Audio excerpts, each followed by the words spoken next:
ಕೇಳಿದ್ರೆ ಯಾರೇ ಸತ್ರು ಅಸಹಜ ಸಾವುಗಳಲ್ಲಿ ಅವರು ಅತ್ಯಾಚಾರ ಮಾಡಿದ್ದಾರೆ, ಕೊಲೆ ಮಾಡಿರ್ತಕ್ಕಂಥದ್ದು, ಅತ್ಯಾಚಾರ ಮಾಡಿರ್ತಕ್ಕಂಥದ್ದು ಪೊಲೀಸ್ ಸ್ಟೇಷನಲ್ಲಿ ಕೇಸು ದಾಖಲಾಗಿದೆ. ಈಗಾಗಲೇ ತನಿಖೆಗಳು ನಡೆದಿದೆ. ಮತ್ತು ನಿಜವಾದಂಥ ಆರೋಪಿಗಳು ಯಾರು? ಮತ್ತು ನಮ್ಮೂರುಗಳಲ್ಲಿ ಏನಾದ್ರೂ ಯಾರಾದರೂ ಒಬ್ಬರು ಸತ್ತರೆ ಅವ್ರಿಗೆ ತಕ್ಷಣದಲ್ಲಿ ಏನಾದರೂ ಸಣ್ಣ ಪುಟ್ಟ ವ್ಯತ್ಯಾಸಗಳಾಗಿ ಸತ್ತರೆ ತಕ್ಷಣ ಪೊಲೀಸ್ನವ್ರು ಬರ್ತಾರೆ, ತನಿಖೆ ನಡೆಸ್ತಾರೆ, ಆರೋಪಿಗಳು ಯಾರಿದ್ದಾರೆ ಅನ್ನುವಂಥದ್ದನ್ನು ಅವರು ಕಂಡುಹಿಡಿತಾರೆ. ಆದರೆ ಇಷ್ಟೆಲ್ಲ ಸುಮಾರು 450ರಿಂದ 500 ಸಹಜ ಸಾವುಗಳು ನಡೆದಿದ್ರೆ ಸಂಬಂಧಪಟ್ಟಂಗೆ ಯಾರು ಮಾತಾಡ್ತಾ ಇಲ್ಲ. ಈಗಾಗಲೇ SIT ನಾನು ಕೇಳಿ ಎಷ್ಟು ಸಂಕಟಪಟ್ಟೆ ಅಂದರೆ ತಕ್ಷಣ ಗೃಹ ಸಚಿವರಿಗೆ ನೇರವಾಗಿ ಫೋನ್ ಮಾಡಿ ಅವರಿಂದಲೇ ಎಲ್ಲ ಪೊಲೀಸ್ ಅಧಿಕಾರಿಗಳಿಗೆ ಮಾಹಿತಿ ಕೊಡುವಂತೆ ಸೂಚಿಸಿದೆ. ಆ ಬಳಿಕ ಮಾನ್ಯ ಅಶೋಕ್ ಅವರು ಗೃಹ ಸಚಿವರು ನೇರವಾದ ಕ್ರಮ ಕೈಗೊಂಡರು. ನಾವು ಸ್ವಲ್ಪ ಹಿಂದೆ ಹೋಗೋಣ. ಸೌಜನ್ಯ ಕೊಲೆಯಾದ ವರ್ಷ, ಕೊಲೆಯಾದ ಸಂದರ್ಭದಲ್ಲಿ ಖುದ್ದು ವೀರೇಂದ್ರ ಹೆಗಡೆ ಅವರೇ ತಮಗೆ ವೈಯಕ್ತಿಕವಾಗಿ ಕರೆ ಮಾಡಿದ್ರಂತೆ, ಹೌದಾ? ಏನ್ ಮಾತುಕತೆ ಆಯ್ತು, ನೆನಪಿದ್ರೆ ಹೇಳ್ಬೋದಾ? ಸಾಧ್ಯನೇ ಇಲ್ಲ. ವೀರೇಂದ್ರ ಹೆಗಡೆ ಅವರು ಕರೆ ಮಾಡಿರ್ಲಿಲ್ಲ ನಿಮ್ಗೆ? 100% ಇಲ್ಲ. ತನಿಖೆ ಆಗಿದೆ. ಯಾಗ ಚಿನ್ನಪ್ಪ ಅಂತ ಬಂದರು, ಅವ್ರು ನಾನು 100 ಶವಗಳನ್ನು ಊತಾಕಿದ್ದೀವಿ ಅಂತ ಹೇಳಿದ್ರು. ಊತಾಕಾದ್ಮೇಲೆ ಅಲ್ಲಿ ಸುಮಾರು ಅವ್ರನ್ನ ಮುಸುಗುದಾರಿ ಹಾಕಂದ್ರು, ಕೈ ಸಿಕ್ತು, ಕಾಲು ಸಿಕ್ತು, ಬುರುಡೆ ಸಿಕ್ತು, ಅಲ್ಲಿ ಹೇಳ್ತೀವಿ ಇಲ್ಲಿ ಹೇಳ್ತೀವಿ ಅನ್ನುವಂಥ ಸಾಕಷ್ಟು ಜಾಗಗಳೆಲ್ಲ ತೋರಿಸಿದ್ರು. ಕೆಲವೊಂದು ಇದೆಲ್ಲ ಸಿಕ್ಕಾದ್ಮೇಲೆ ಕೆಲವ್ರಿಗೇನು ಇದನ್ನು ಗ್ರಾಮೀಣ ಅಭಿವೃದ್ಧಿ ಸ್ವಸಹಾಯ ಸಂಘಗಳ ಮುಖಾಂತರ BJP RSSನವರು ಈ ಕೇಸ್ಗಳನ್ನ ಏನಾದರೂ ಮಾಡಿ ಮುಚ್ಚಾಕಬೇಕು ಅನ್ನುವಂಥ ಲೆಕ್ಕಾಚಾರವನ್ನು ಇಟ್ಕೊಂಡು ಇಡೀ ಕರ್ನಾಟಕ ರಾಜ್ಯದ ಎಲ್ಲ ಹೆಣ್ಣು ಮಕ್ಕಳನ್ನ ಎತ್ಕಟ್ಟಿದ್ರು. ಅದು ನೇತೃತ್ವ ಕೊಟ್ಟಂಥವ್ರು ಯಾರು? ನೇತೃತ್ವ ಕೊಟ್ಟಂಥವ್ರು BJP ಮತ್ತು RSSನವರು. ನಾವೆಲ್ಲ ಗ್ರಾಮೀಣ ಭಾಗದ ಹಳ್ಳಿಗಳಿಗೆ ಹೋದ್ರೆ ಯಾರು ನಾಯಕತ್ವ ವಹಿಸ್ತಾಯಿದ್ರು? ಅಲ್ಲಿ ಯಾರಪ್ಪ ಅಂದ್ರೆ ಧರ್ಮಸ್ಥಳದ ಅಭಿಮಾನಿಗಳ ಸಂಘ ಅಂತ ಅಲ್ಲಿದ್ದಂಥವ್ರು ಯಾರು? ಅಲ್ಲಿ ಕೆಲಸ ಮಾಡ್ತಿರ್ತಕ್ಕಂಥ ಎಲ್ಲ ನೌಕರರು ಮತ್ತು ಸ್ವಸಹಾಯ ಸಂಘದ ಹೆಣ್ಣುಮಕ್ಕಳು ಇವತ್ತು ಧರ್ಮಸ್ಥಳದ ಬಗ್ಗೆ ಅಪಪ್ರಚಾರ ಮಾಡ್ತಾ ಇದ್ದಾರೆ. ನಮಗೆ ಮುಂದಿನ ದಿನಗಳಲ್ಲಿ ಸಾಲ ಕೊಡಲ್ಲ, ಸೌಲಭ್ಯಗಳನ್ನು ಕೊಡಲ್ಲ, ಇದನ್ನು ತಡೆಗಟ್ಟಬೇಕು ಅಂತ ಕೇಳ್ತಾ ಇದ್ದಾರೆ ಅನ್ನುವಂಥ ವಿಷಯಗಳನ್ನು ಅಲ್ಲೆಲ್ಲ ಮಾತಾಡ್ತಾ ಇದ್ದಾರೆ. ಅದನ್ನು ನಾವು ಕೇಳ್ತಾ ಇದ್ದೀವಿ. ಇವತ್ತು ಅದು ಒಂದು ಕಡೆ ತನಿಖೆಗಳಾಗ್ತಾಯಿದೆ, ಅದು ನಿಷ್ಪಕ್ಷಪಾತ ತನಿಖೆ ಆಗಬೇಕು, ಯಾರು ಆರೋಪಿಗಳಿದ್ದಾರೆ ಅದು ಕಠಿಣ ಶಿಕ್ಷೆ ಆಗಬೇಕು ಅನ್ನೋದು ಈಗ ಈಗಾಗಲೇ SITನ ಪೂರ್ವ ಪ್ರಮಾಣದಲ್ಲಿ ಸ್ವತಂತ್ರವಾಗಿ SITನ ತನಿಖೆ ಮಾಡಲಿಕ್ಕೆ ಬಿಡಬೇಕು.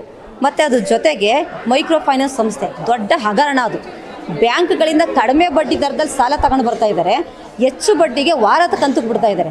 ಪ್ರತಿ ನಮ್ಮ ಗ್ರಾಮೀಣ ಭಾಗದ ಬಡ ಕೂಲಿಕಾರರು, ದಲಿತರು, ನಗರ ಪ್ರದೇಶದಲ್ಲಿ ಇರ್ತಕ್ಕಂಥ ಏನು ಸ್ಲಮ್ನಲ್ಲಿ ವಾಸ ಮಾಡ್ತಾ ಇರ್ತಕ್ಕಂಥ ಜನ ಸಾಲ ತಗೊಳ್ತಾರೆ. ಅವ್ರ ಹತ್ರ ಸಾಲ ತಗೊಂಡು ಸಾಲ ತೀರ್ಸೋದು ಹೆಂಗೆ? ಅವರು ವಾರದ ಕಂತು ಎಲ್ಲಿಂದ ತಂದು ಕೊಡ್ತಾರೆ? ಅವ್ರಿಗೆ ಆದಾಯ ಏನಿದೆ? ಆದಾಯ ಮೂಲ ಇಲ್ಲ. ಇವತ್ತು ಕೂಲಿ ಹುಡಿಕೊಂಡು ನಗರ ಪ್ರದೇಶಗಳ ವಲಸೆ ಹೋಗ್ತಾ ಇದ್ದಾರೆ. ನಮ್ಮ ಹೆಣ್ಣುಮಕ್ಕಳು ಕಟ್ಟಡ ಕಾರ್ಮಿಕರಾಗಿ ಕೆಲಸ ಮಾಡ್ತಾ ಇದ್ದಾರೆ, ಮನೆ ಕೆಲಸದಲ್ಲಿ ಕೆಲಸ ಮಾಡ್ತಾ ಇದ್ದಾರೆ, ಅಂಗಡಿ ಹೋಟೆಲ್ಗಳಲ್ಲಿ ಕೆಲಸ ಮಾಡ್ತಾ ಇದ್ದಾರೆ. 10 ಕಿಲೋಮೀಟರ್ ದೂರ ಹೋಗಿ ಕೆಲಸ ಮಾಡಿ ಮತ್ತೆ ಈ ಸಂಸ್ಥೆಗಳಿಗೆ ಬಂದು ವಾರದ ಕಂತನ್ನು ಕಟ್ಟಬೇಕು, ಇಲ್ಲ ಅಂದರೆ ದೇವ್ರ ಮೇಲೆ ಪ್ರಮಾಣ ಮಾಡಿಸ್ತಾರೆ. ಇದ್ರ ಬಗ್ಗೆ ನಿಷ್ಪಕ್ಷಪಾತ ತನಿಖೆ ಆಗಬೇಕು. ಅದ್ರ ಜೊತೆಗೆ ಇವತ್ತು ಭೂಮಿಯನ್ನು ಇವತ್ತು ಸುತ್ತಮುತ್ತ ಇರ್ತಕ್ಕಂಥ ಧರ್ಮಸ್ಥಳದಲ್ಲಿರ್ತಕ್ಕಂಥ ಎಲ್ಲ ಸುತ್ತಮುತ್ತ ಇರ್ತಕ್ಕಂಥ ಭೂಮಿಯನ್ನು ಇವತ್ತು ವಶಪಡಿಸ್ಕೊಂಡಿದ್ದಾರೆ, ಕಿತ್ಕೊಂಡಿದ್ದಾರೆ. ದಲಿತ ಭೂಮಿಯನ್ನು ಇವತ್ತು ಕಬ್ಜಾ ಮಾಡ್ಕೊಂಡಿದ್ದಾರೆ. ಇದೆಲ್ಲರೂ ಸಹ ಧರ್ಮಸ್ಥಳ ನಡೆಯತಕ್ಕಂಥ ಬ್ರಹ್ಮಾಂಡ ಭ್ರಷ್ಟಾಚಾರನೋ ಮತ್ತು ದೌರ್ಜನ್ಯಗಳನ್ನು ಮತ್ತು ಅಲ್ಲಿರ್ತಕ್ಕಂಥ ಎಲ್ಲ ರೀತಿಯಾದಂಥ ರೀತಿಯಲ್ಲಿ ತನಿಖೆಗಳಾಗಬೇಕು ಅನ್ನೋದು ಇಲ್ಲಿ ತನಕ ಒತ್ತಾಯವನ್ನು ಮಾಡ್ತಾಯಿದ್ದೀವಿ. ಇದ್ರ ಜೊತೆಗೆ ನನಗನ್ಸುತ್ತೆ ಮೊದಲು ಪ್ರಾರಂಭದ ಹಂತದಲ್ಲಿ BJPಯರು ಅದು SIT ತನಿಖೆ ಆಗಬೇಕು ಅಂತ ಹೇಳಿದಂಥವ್ರು ಇದ್ದಕ್ಕಿದ್ದಂಗೆ ಯಾಕೆ ರಿವರ್ಸ್ ಆದರು? ಇದನ್ನು ಧರ್ಮದ ಹೆಸರಿನಲ್ಲಿ ಇವತ್ತು ಈ ಒಂದು ಧರ್ಮಸ್ಥಳ ವಿಷಯವನ್ನು ಇವತ್ತು ಕಾಲ್ನಡಿಗೆ ಜಾಥಾ ಮಾಡಿದ್ರು, ಹೆಣ್ಣು ಮಕ್ಕಳು ನ್ಯಾಯ ಕೊಡಿಸ್ತೀವಿ ಅಂದರು, ಕುಣಿದ್ರು, ಡ್ಯಾನ್ಸ್ ಮಾಡಿದ್ರು, ಸಂಭ್ರಮ ಆಚರಿಸಿದ್ರು. ಇವತ್ತು ಸತ್ತ ಹೆಣದ ಮುಂದೆ ಇವತ್ತು ಡ್ಯಾನ್ಸ್ ಮಾಡುವಂಥ ಪರಿಸ್ಥಿತಿ ಇವತ್ತು ರಾಜಕಾರಣದಲ್ಲಿ ಇದೆ ಅಂತಂದರೆ ಎಲ್ಲೂ ಕೋಮು ಗಲಭೆಗಳು ನಡೀತದೆ, ಎಲ್ಲಿ ಧರ್ಮದ ಹೆಸರಿನಲ್ಲಿ ಗಲಾಟೆಗಳು ನಡೀತದೆ, ಅಲ್ಲಿ ಹೋಗಿ ಮೊದಲು ನೇತೃತ್ವ ಕೊಡ್ತಕ್ಕಂಥವ್ರು ಅವರು ಅಶೋಕ್ ಅಂತಕ್ಕಂಥವ್ರು, CD ರವಿ ಅಂತಕ್ಕಂಥವ್ರು, ಶೋಭಾ ಕರಂದ್ಲಾಜೆ ಅಂತಕ್ಕಂಥವ್ರು, ಇನ್ನೊಬ್ಬರು ಮೈಸೂರಿನಲ್ಲಿ ಒಬ್ಬ ಇದ್ದಾರೆ, ಯಾರು ಅವನು ಪ್ರತಾಪ್ ಸಿಂಹ ಅಂತ ಇದ್ದಾರೆ. ಇವ್ರದ್ದೆಲ್ಲರೂ ಕತೆಗಳೇನು? ಇವ್ರೇನು ಹಿನ್ನೆಲೆ ಏನು? ಇವ್ರೇನು ಮಾಡ್ತಾ ಇದ್ದಾರೆ? ಇಡೀ ದೇಶವನ್ನು, ಇಡೀ ಕರ್ನಾಟಕ ರಾಜ್ಯವನ್ನು ಒಂದು ಕೋಮು ದಳ್ಳೂರಿಗೆ ತಗೊಂಡು ಹೋಗಲಿಕ್ಕೆ ನಿರಂತರವಾದಂಥ ಪ್ರಯತ್ನ ಮಾಡ್ತಾ ಇದ್ದಾರೆ ಹೊರತು ಇವ್ರನ್ನ ಅಲ್ಲಿ ನಿಜವಾದಂಥ ಹೆಣ್ಣು ಮಕ್ಳಿಗೆ ನ್ಯಾಯ ಸಿಗಬೇಕು ಅಂತ ಅವರಲ್ಲಿ ಒಂದು ಚೂರೂ ಒಂದು ಕಣದಷ್ಟು ಅವ್ರಿಗೆ ಆಸಕ್ತಿ ಇಲ್ಲ. ಇದನ್ನ ಲಾಭ ಮಾಡಿಕೊಂಡು ಮತ್ತೆ ಅಧಿಕಾರವನ್ನು ಹೆಂಗೆ ಪಡ್ಕೊಳ್ಬೇಕು ಅಂತ ಅದು ತಕ್ಕಂತೆ ಧರ್ಮಸ್ಥಳದಲ್ಲಿ ಸತ್ತಿರುವ ಹೆಣ್ಣು ಮಕ್ಕಳಿಗೆ ನ್ಯಾಯ ಬೇಕಾಗಿಲ್ಲ, ಧರ್ಮಸ್ಥಳದ ವಿಚಾರ ಇಟ್ಕೊಂಡು ನಮ್ಗೆ ಅಧಿಕಾರ ಬೇಕು. ಹೌದು, ನಿಜವಾಗ್ಲೂ ಅವ್ರಿಗೆ ಅಧಿಕಾರದ ದಾಹಕ್ಕೋಸ್ಕರ ಇವತ್ತು ಹೆಣ್ಣು ಮಕ್ಕಳ ಮೇಲೆ ಸಾವುಗಳನ್ನು, ಅತ್ಯಾಚಾರದ ಕೊಲೆಯನ್ನು ಮುಂದೆ ಇಟ್ಕೊಂಡು ಏನು ಕಾಂಗ್ರೆಸ್ ಸರ್ಕಾರಕ್ಕೆ ಇವತ್ತೇನಾದರೂ ಅಪಪ್ರಚಾರ ಮಾಡಬೇಕು. ಅದು ತಕ್ಕಂತೆ ಕಾಂಗ್ರೆಸ್ ಸರ್ಕಾರದಲ್ಲಿ ಇರ್ತಕ್ಕಂಥ ಕೆಲವು ಮಂತ್ರಿಗಳು ಕೆಲವರು ಬಾಯಿಗೆ ಬಂದಾಗ ಮಾತಾಡ್ತಾ ಇದ್ದಾರೆ. ಅವ್ರದ್ದೇ ಸರ್ಕಾರ SIT ರಚನೆ ಮಾಡಿದೆ, ಅದರೊಳಗಡೆ ಒಬ್ಬರು ಷಡ್ಯಂತ್ರ ಅಂತ ಮಾತಾಡ್ತಾರೆ, ಮತ್ತೊಂದಂತ ಮಾತಾಡ್ತಾರೆ, ಇನ್ನೊಬ್ಬರು ಅಲ್ಲಿರ್ತಕ್ಕಂಥ ಕಳಂಕವನ್ನು ಏನು ವೀರೇಂದ್ರ ಹೆಗ್ಗಡೆ ಮೇಲೆ ಇರ್ತಕ್ಕಂಥ ಕಳಂಕವನ್ನು ತೆಗಿಲಿಕ್ಕೋಸ್ಕರ SIT ತನಿಖೆ ಮಾಡಿದ್ದೀವಿ ಅಂತ ಹೇಳ್ತಾರೆ. ಈ ಥರ ಲೂಸ್ಟ್ ಥರ ಮಾತನಾಡ್ತಕ್ಕಂಥದ್ದನ್ನು ವಿರೋಧ ಪಕ್ಷದವರು ಆಡಳಿತ ಪಕ್ಷದವ್ರು ನಿಲ್ಲಿಸಬೇಕು. ಇವತ್ತು ಏನು ಧರ್ಮಸ್ಥಳದಲ್ಲಿ ನಡೆದಿರ್ತಕ್ಕಂಥ ಏನು ಎಲ್ಲ ಪ್ರಕರಣಗಳೇನಿದೆಯಾ, ದೌರ್ಜನ್ಯದ ಪ್ರಕರಣಗಳು, ಅತ್ಯಾಚಾರದ ಪ್ರಕರಣಗಳು, ಅಸಹಜ ಸಾವುಗಳು ಮತ್ತು ಭೂಕಬಳಿಕೆ, ಮೈಕ್ರೋ ಫೈನಾನ್ಸ್ ಸಂಸ್ಥೆಗಳು ನಡೀತಕ್ಕಂಥ ದೌರ್ಜನ್ಯಗಳು, ಇದೆಲ್ಲ ಸಮಗ್ರವಾಗಿ ತನಿಖೆ. ನಮಸ್ಕಾರ, ನಾನು ನಿಮ್ಮ ರವೀಂದ್ರ ಶೆಟ್ಟಿ ಮುಡಿಪು. ನಾನು ಈ ವಿಡಿಯೋ ಮಾಡುವ ಉದ್ದೇಶ ಏನಂದರೆ,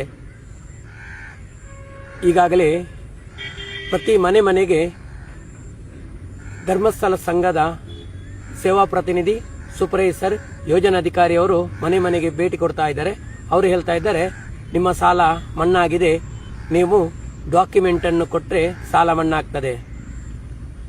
ಹಾಗೆ ಹೇಳ್ತಾ ನಿಮ್ಮ ಕೈಯಿಂದ Aadhaar card xerox, PAN card, photo, thumb, sign ತಗೊಳ್ತಾರೆ, ಪಾಸ್ ಪುಸ್ತಕದ ಜೆರಾಕ್ಸ್ ಕೂಡ ತಗೊಳ್ತಾರೆ, ತಗೊಂಡೋಗ್ತಾರೆ.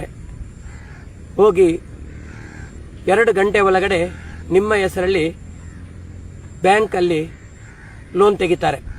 12 ಲಕ್ಷ 15 ಲಕ್ಷವರೆಗೆ ಲೋನ್ ತೆಗಿತಾ ಇದ್ದಾರೆ. ಮೊನ್ನೆ ಉಪ್ಪಿನಂಗಡಿಯಲ್ಲಿ ಒಂದು ಮನೆಯಲ್ಲಿ ಇದೇ ಥರ ಆಗಿದೆ. ಅವರು ಡಾಕ್ಯುಮೆಂಟ್ ಕೊಟ್ಟು 1 ಗಂಟೆ ಒಳಗಡೆ ಅವರ ಹೆಸರಲ್ಲಿ 12 ಲಕ್ಷ ಲೋನ್ ಕ್ರಿಯೇಟ್ ಮಾಡಿದ್ದಾರೆ. ಇದಕ್ಕೋಸ್ಕರ ನಿಮ್ಮ ಹತ್ರ ಹೇಳ್ತಾ ಇದ್ದೇನೆ, ಯಾರು ಕೂಡ ಯಾವುದೇ ಕಾರಣಕ್ಕೆ ನಿಮ್ಮ ಡಾಕ್ಯುಮೆಂಟನ್ನು ಕೊಡಬೇಡಿ. ಕೊಟ್ಟರೆ ನೀವು ದೊಡ್ಡ ಅನಾಹುತಕ್ಕೆ ಕಾರಣರಾಗ್ತೀರಾ. ಇದಕ್ಕೆ ಇನ್ನೊಂದು,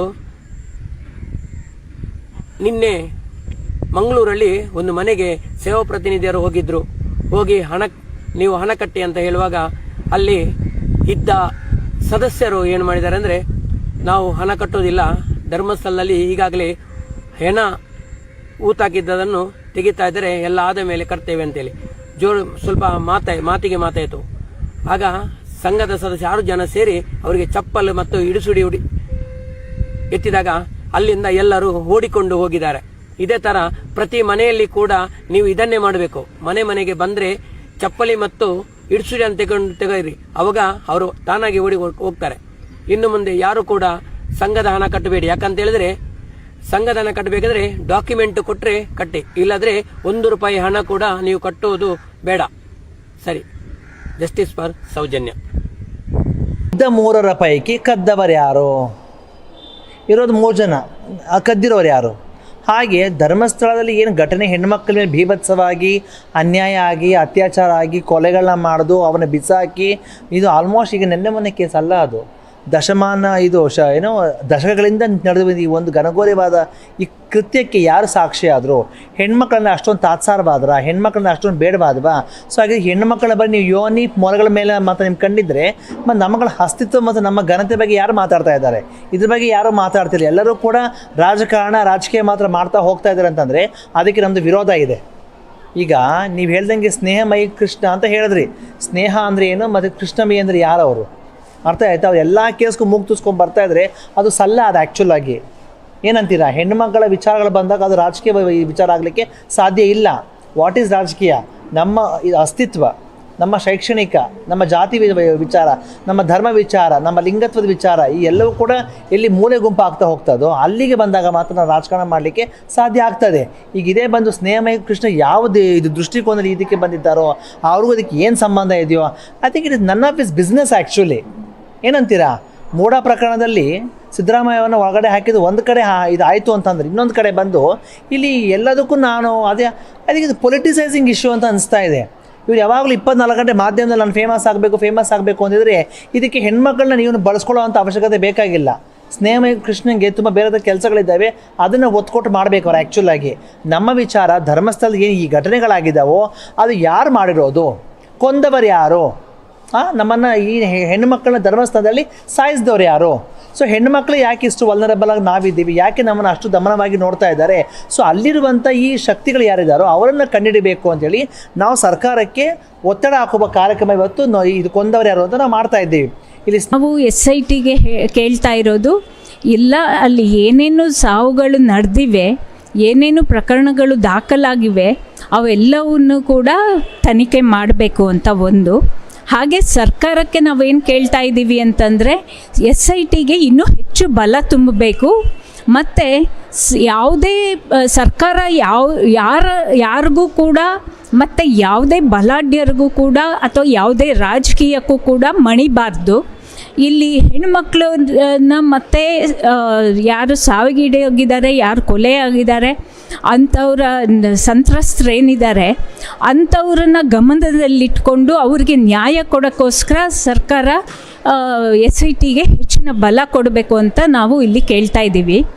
ಮತ್ತು ಇನ್ನೊಂದೇನಂತಂದರೆ ನಾವು ಪ್ರಶ್ನೆ ಮಾಡ್ತಾ ಇರೋದು, ಇಲ್ಲಿ ಸೌಜನ್ಯ ಕೇಸಲ್ಲಿ ಒಂದು ಸಂತೋಷ್ ಅವ್ರದ್ದು ಖುಲಾಸೆ ಆಯಿತು. ಆದರೆ ನಿಜವಾಗ್ಲೂ ಕೊಂದವ್ರು ಯಾರು ಅಂತ ಪತ್ತೆ ಆಗ್ತಾ ಇಲ್ಲ. ಹಾಗಾಗಿ ಅಲ್ಲಿ ಎಲ್ಲ ಕೇಸ್ಗಳಲ್ಲೂ ಕೂಡ ಕೊಂದವ್ರು ಯಾರು ಅನ್ನೋದು ನಮಗೆ ಗೊತ್ತಾಗಬೇಕು. ಆಮೇಲೆ ಇಲ್ಲಿ ಇನ್ನೊಂದೇನು ನಡೀತಿದೆ ಅಂದರೆ, ಇಲ್ಲಿ ನಾವು ಯಾವಾಗ ಹೋರಾಟ ಮಾಡ್ತಾಯಿದ್ದೀವಿ, ಹೋರಾಟಗಳು ಶುರು ಮಾಡ್ತಿದ್ದೀವಿ, ಪ್ರಶ್ನೆ ಮಾಡ್ತಾಯಿದ್ದೀವಿ, ಆಗ ಅದನ್ನು ದೇವರು, ಧರ್ಮ ಮತ್ತು ರಾಜಕಾರಣಕ್ಕೆ ತಳಕು ಹಾಕ್ತಾ ಇದ್ದಾರೆ. ಆದರೆ ನಾವಿಲ್ಲಿ ಯಾವುದೇ ಕಾರಣಕ್ಕೂ ನಾವು ದೇವರು, ಧರ್ಮ ಅಥವಾ ಯಾವುದೇ ರಾಜಕಾರಣಕ್ಕೆ ನಾವು ಅದನ್ನು ಸೇರಿಸ್ತಾ ಇಲ್ಲ. ನಮ್ಮ ಪ್ರಶ್ನೆ ಇರೋದಿಷ್ಟೇ, ಹೆಣ್ಮಕ್ಳು ಇಷ್ಟೊಂದು ಮಟ್ಟದಲ್ಲಿ ಇಷ್ಟೊಂದು ಸಂಖ್ಯೆಯಲ್ಲಿ ಅತ್ಯಾಚಾರಕ್ಕೊಳಗಾಗ್ತಾ ಇದ್ದಾರೆ, ಸಾಯ್ತಾ ಇದ್ದಾರೆ, ಕೊಲೆ ಆಗ್ತಾ ಇದ್ದಾರೆ. ಅದನ್ನು ಈ SIT ತನಿಖೆ ಮಾಡಬೇಕು. ಮತ್ತು ಸರ್ಕಾರ ಕೂಡ ಇದ್ರ ಬಗ್ಗೆ ಚರ್ಚೆ ಮಾಡಬೇಕು. ಇದಕ್ಕೆ ಕೊಂದವರು ಯಾರು ಅಂತ ಪತ್ತೆ ಮಾಡಬೇಕು. ಅವರಿಗೆ ಸರಿಯಾಗಿ ಸೂಕ್ತವಾಗಿ ಶಿಕ್ಷೆ ಆಗಬೇಕು. ಆ ನಿಟ್ಟಿನಲ್ಲಿ ಸರ್ಕಾರ ಕಾರ್ಯನಿರ್ವಹಿಸಬೇಕು ಅಂತ ನಾವು ಕೇಳ್ತಾ ಇದ್ದೀವಿ. ಆಮೇಲೆ ಇನ್ನೆಲ್ಲೂ ಕೂಡ ಇಂಥ ಘಟನೆಗಳು, ಇಂಥ ದುರ್ಘಟನೆಗಳು ನಡಿಬಾರ್ದು. ಆ ಥರ ಸರ್ಕಾರ ಒಂದು ನಡ್ಕೊಳ್ಬೇಕು, ಒಂದು ಕ್ರಮ ಕೈಗೊಳ್ಳಬೇಕು ಅಂತ ಹೇಳಿ ನಾವೆಲ್ಲರೂ ಇಲ್ಲಿ ಕೇಳ್ಕೊಳ್ತಾ ಇದ್ದೀವಿ. ಈ ನಿಟ್ಟಿನಲ್ಲಿ ನಾವು ಒಂದು ಇವತ್ತು ಅಭಿಯಾನ ಶುರು ಮಾಡ್ತಾ ಇದ್ದೀವಿ. ಆ ಅಭಿಯಾನಕ್ಕೆ ಹೇಗಿರಬೇಕು ಅನ್ನೋದನ್ನ ಮುಂದೆ ನಾವು ಇಲ್ಲಿ ಚರ್ಚೆ ಮಾಡ್ತಾ ಇದ್ದೀವಿ. ನಾವು ಕೊಂದವರು ಯಾರು ಅನ್ನೋ ಅಭಿಯಾನದ ಮೂಲಕ ಈ ಅಭಿಯಾನವನ್ನು ಆರಂಭ ಮಾಡ್ತಾ ಇದ್ದೀವಿ.